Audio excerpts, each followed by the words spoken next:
Hi అండి, welcome to my channel. ఈరోజు వీడియోలో మనకి సంకటహర చతుర్థి ఉంది కదండి, కార్తీక మాసంలో.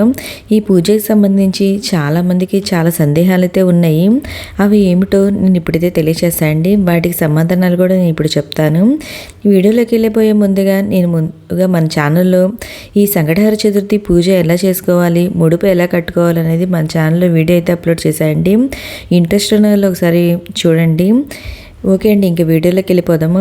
ముందుగా వచ్చే సందేహం ఏమిటంటే ఈ పూజ ఏ రోజున చేసుకోవాలి అంటే, ఈసారి ఏంటంటే సంకటహర చతుర్థి 2 రోజులు ఉండి, అంటే నవంబర్ 18వ తేదీన, నవంబర్ 19వ తేదీన ఏ రోజున చేసుకోవాలి.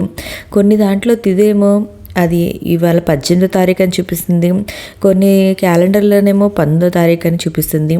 ఎప్పుడు చేసుకోవాలని చాలామందికి ఈ సందేహం అయితే ఉందండి. మన తెలుగు రాష్ట్రాల్లో తమిళనాడులో మన సంకటహర చతుర్థి అంటే మనం పాటించే తిథులు కొన్ని చోట్ల వేరుగా ఉంటాయండి, కొన్ని చోట్ల వేరుగా ఉంటుంది. మనకైతే మనం పాటించే తిథి ప్రకారం ఇప్పుడు మనకి 2024 సంవత్సరం నవంబర్ 19వ తేదీ అనగా మంగళవారం రోజున సంకటహర చతుర్థి అయితే వచ్చిందండి. మనం ఈ రోజున పూజనైతే నిర్వహించుకొని ఉపవాసం అయితే ఉండాలండి. అంటే ఇది మంగళవారం రోజున వచ్చింది కాబట్టి సంకటహర చతుర్థి, దీన్ని అంగారక సంకటహర చతుర్థి అంటామండి. ఇలా రావడం చాలా విశేషమైనదండి. మంగళవారంతో కలిసి వస్తే చాలా మంచిదండి. చాలా పూజ అనేది చేసుకోవచ్చు. ఈ పూజ ఎప్పుడు చేసుకోవాలి అంటే ఉదయం చేసుకోవాలా, సాయంత్రం చేసుకోవాలని సందేహం అయితే ఉందండి. ఈ పూజ ఉదయం సాయంత్రం 2 పూటల పూజ అయితే ఉంటుందండి. ఈ సంకటహర చతుర్థి ఉదయం వేళలో మనం పూజ చేసుకొని స్వామివారికి ముడుపు కట్టుకొని సాయంత్రం మళ్ళీ సంకటహర చతుర్థి వ్రతాన్ని అయితే ఆచరించాలండి. ఉపవాసం ఉండి ఆ సాయంత్రం మనం ఈ ముడుపు అయితే ఓపెన్ చేసి మనం మళ్ళీ స్వామివారికి పూజ అనేది చేసుకోవాలి. ఇలా ఉదయం సాయంత్రం 2 పూటల పూజ అయితే ఉంటుందండి. సాయంత్రం చంద్రోదయం తర్వాత మన పూజ అనేది ఉపవాసం అనేది విరమించవచ్చు. ఈ పూజ ఎక్కడ చేసుకోవాలి అంటే పూజా మందిరంలో చేసుకోవాలా, సపరేట్గా పీఠం ఏర్పాటు చేసుకొని చేసుకోవాలా అనే సందేహం అయితే ఉందండి. ఈ పూజ మనం ఎక్కడైనా చేసుకోవచ్చు అండి. పూజా మందిరంలో చేసుకోవచ్చు, లేదా సపరేట్గా పీఠం ఏర్పాటు చేసుకొని చేసుకోవచ్చు. ఎవరికి వీలు బట్టి వాళ్ళైతే చేసుకోవచ్చు అండి. ఇంకా ఈ పూజా పీఠం ఎప్పుడు కదపాలి అంటే, మనకి ఈసారి సంకటహర చతుర్థి మంగళవారం రోజు వచ్చింది కదా, మంగళవారం రోజున పీఠం కదపవచ్చా అని సందేహం అయితే ఉందండి. మంగళవారం రోజున పీట కదపకూడదు కాబట్టి మన నెక్స్ట్ డే మార్నింగ్ పూజ చేసుకొని పీట అయితే కదపవచ్చండి. ముడుపుని కంపల్సరీగా కట్టుకోవాలా. ఈ సంకటహర చతుర్థి వ్రతంలో ముడుపు లేకుండా పూజ చేసుకోవచ్చు అనే సందేహం అయితే ఉందండి. ముడుపు మీకు ఏమైనా కోరికలు ఉంటే ఆ ముడుపు ద్వారా కట్టుకొని స్వామివారికి చెప్పుకొని ముడుపు అయితే కడతామండి. మాకేం కోరికలు లేవు, ముడుపు లేకుండా పూజ చేసుకోవచ్చు అంటే చేసుకోవచ్చండి. ముడుపు లేకుండా ఆ స్వామివారికి పూజ చేసుకోవచ్చు. ఇది ఎన్ని నెలలు చేసుకోవాలి అనే సందేహం అయితే ఉందండి. ఈ సంకటహర చతుర్థి మనం 3 నెలలు, 5 నెలలు, 9 నెలలు, 11 నెలలు ఇలా అనుకుంటా ఎన్ని నెలలైనా మనం పూజ చేసుకోవచ్చండి. లేదా మేము ప్రతిసారి సంకటహర చతుర్థి వ్రతం ఆచరిస్తాము అనుకునే వాళ్ళు ప్రతి నెల దీన్ని ఆచరించవచ్చండి. ఏమి కాదు, చాలా మంచిదండి. మనకున్న అన్ని ఇబ్బందులు, అన్ని కష్టాలు అనేది తొలగిపోతాయి ఈ వ్రతాన్ని ఆచరించడం వల్ల. ముడుపులోని వాటిని ఏం చేయాలి అన్నారు అనేది చాలామంది అడిగారండి. ముడుపులో ఉన్న మన క్లాత్ని అయితే వాష్ చేసి నెక్స్ట్ మంత్కి అయితే వాడుకోవచ్చు అండి, ఆ ముడుపు కట్టిన క్లాత్ని. తర్వాత బియ్యాన్ని ఏంటంటే మనం ఆ రోజే ప్రసాదంగా చేసి ఆ రోజు సాయంత్రం పూజలో స్వామివారికి నైవేద్యంగానే సమర్పిస్తామండి. ఆ నైవేద్యాన్ని ఇంట్లో అందరం తీసుకుంటాము. తర్వాత దాంట్లో ఉన్న కానుకని నెక్స్ట్ డే గుడికి వెళ్ళి ఆ రోజు కానుకని గుడిలో అయితే వేయాలండి.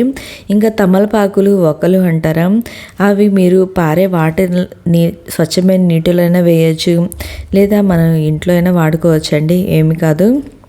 ఉపవాసం ఉండాలా కంపల్సరీ అని అడుగుతున్నారు. ఉపవాసం ఉదయం నుండి సాయంత్రం దాకా ఉపవాసం ఉండి సాయంత్రం చంద్రదర్శనం తర్వాత ఉపవాసం విరమిస్తారు. మేము ఉపవాసం ఉండలేము అనుకునే వాళ్ళు ఉపవాసం లేకుండా అయినా ఈ పూజ అయితే నిర్వహించుకోవచ్చండి. లేదా పాలు పండ్లు తీసుకుంటా కూడా ఈ పూజ అనేది నిర్వహించుకోవచ్చండి, ఏం కాదు.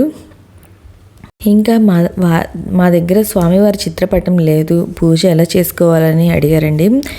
ఒకవేళ మీ దగ్గర స్వామివారి చిత్రపటం లేదు అనుకుంటే విగ్రహం ఉన్న పెట్టుకొని పూజ చేసుకోండి, లేదా పసుపుతో గణపతిని అయినా చేసుకొని ఈ పూజ అనేది ఆచరించవచ్చండి.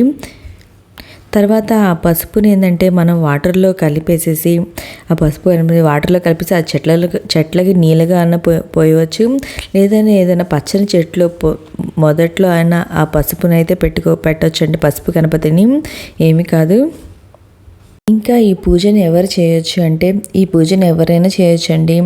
మన చిన్నపిల్లల నుండి పెద్దవాళ్ళ దాకా ఎవరైనా ఈ పూజను అయితే ఆచరించవచ్చండి.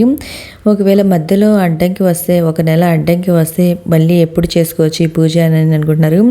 ఒకవేళ మధ్యలో అడ్డంకి వస్తే ఈ పూజ ఆ నెలలో అడ్డంకి వస్తే మీ ఇంట్లో ఉన్న వారి చేతనే ఆ పూజ అయితే నిర్వహించుకోవచ్చండి. లేదా ఈ మంత్ వదిలేసి ఆ నెక్స్ట్ మంత్ అయినా ఈ పూజ అనేది ఆచరించవచ్చండి, ఏమీ కాదు. పూజ చేయకుండా ఉపవాసం ఉండొచ్చా అని కొంతమంది అయితే అడిగారండి. ఉండవచ్చండి. ఆ స్వామివారిని తలుచుకుంటా మనం ఉపవాసం అయితే అది కూడా ఉండొచ్చు. కానీ పూజ చేసుకుంటే ఏంటంటే ఆ స్వామివారికి ఇంకా దగ్గరగా ఉన్న ఫీలింగ్ అయితే ఉంటుందండి. అందుకే పూజ చేసుకుంటా ఉపవాసం ఉండాలి అంటారు. లేదా కుదరదు అనుకునే వాళ్ళు ఉపవాసం ఉండి ఆ స్వామివారిని అయితే తలుచుకోవచ్చండి, ఏమీ కాదు. సాయంత్రం ఎన్నింటికి పూజ చేసుకోవాలని అయితే కొంతమంది అడుగుతున్నారండి. సాయంత్రం పూజ చేసుకొని చంద్రదర్శనం తర్వాత ఉపవాస విరమణ చేయాలి. ఒకవేళ మనకి ఈరోజు అంత చంద్రుడు కనిపించట్లేదు అనుకునే వాళ్ళు ఏం చేయాలంటే మనం 6 తర్వాత పూజ చేసుకొని మనకి శివునికి చంద్రం ఉంటుంది కదండి, చందమామ, ఆ చందమామను చూసైనా మనం ఉపవాస విరమణ అనేది చేయొచ్చు. లేదా ఈ టైం అనేది పెట్టుకొని చంద్ర దర్శనం అప్పుడన్నా మనం ఉపవాస విరమణ అనేది చేయొచ్చండి, ఏమి కాదు. కొత్తగా ప్రారంభించే వాళ్ళు ఈ నెల ఈ పూజని ప్రారంభించవచ్చా అని అడుగుతారండి. మనం కొత్తగా ఈ వ్రతాన్ని ఆచరించాలి అనుకునే వాళ్ళు ఎప్పుడైనా ప్రారంభించవచ్చండి. ఇంకా ఈ నెల ప్రారంభిస్తే చాలా మంచిదండి. ఎందుకంటే అంగారక సంకటహర చతుర్థి మంగళవారంతో కలిసి వచ్చిన సంకటహర చతుర్థి కాబట్టి చాలా విశేషమైనదండి. ఈ నెలైనా ప్రారంభించవచ్చండి, చాలా మంచిది.